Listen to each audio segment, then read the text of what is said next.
as well. I playing racquetball with Katie. She wanted to learn how to play racquetball, and I played a lot when I was in seminary and in college. And so I thought this would be an easy thing, so we went down. And I had forgotten that there had been a little bit of time that had expanded.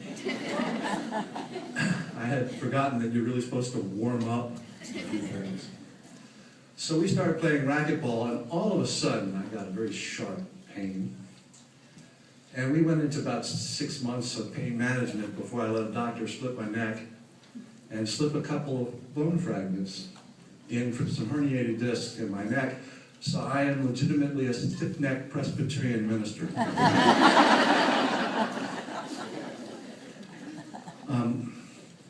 When Katie was probably about 12 or 11, 12, about that period of time, she started doing this very odd behavior of writing Post-its. And she would put up on these Post-its on her wall and around her mirror. And the Post-its would have little sayings on them. Things like, all of the seeds of the future are found in the flowers today. Or it takes both rain and sunshine to make a rainbow. One of the Post-its that she had actually was on a 3x5 card because it was a little bit longer. It said, to the world you might just be somebody, but to somebody you might just be the world. And Katie, in many, many ways, was my world. But she was also the world for a great many people. She has 2 sisters, a year older and a year younger, and they've been wrestling with the reality of their sister not being there. She has a brother that she never met, at least outside of the womb, who is now just celebrated his 10th birthday on Saturday. But his life has been greatly impacted by his sister. Katie had lots of friends, and they all gathered. I think we probably pushed the envelope for the hospital because there was close to 50 people hanging out in the parking lot for 3 days. It's just an amazing journey. She's got lots of cousins, lots of aunts and uncles. One of her cousins, Kimberly, is here today. She is a nurse in Northern Virginia, along with my wife, Betsy, who's helped to keep me sane in many ways over the last 10 years. But Katie was, in many ways, just an ordinary young lady, adolescent,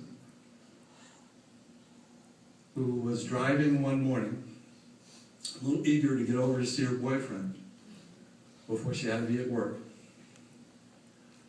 It was June the 18th, about 9:30 in the morning, less than a mile from where her mom lived. And for some unknown reason, she lost control of the car. She overcorrected and found herself going down the road sideways. She met up with her physics teacher coming the other direction, who T-boned the car and pushed it into the embankment. Katie, for all intents and purposes, was dead at the scene. But the EMT folks were able to resuscitate her and transport her to the hospital. While all this was happening, I actually was the only one that was out of town. Everybody else was in the area. I was in Roanoke with the United Methodist Conference. So I was the one that had to travel to get there. But when I got back, she was still in surgery.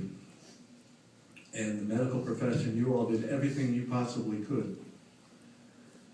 But as the state trooper told me when I arrived, and the doctor told me, things did not look good. And there was no brain activity from the moment she arrived at the hospital.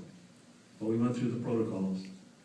From Wednesday to Friday, and Friday at 7:21, she was pronounced. Katie was special, unique, and nothing special at all. An incredible young lady that cared, that knew about organ donation and wanted to be an organ donor. And we talked about it. We talked about what it meant. She wasn't planning on it happening quite so soon.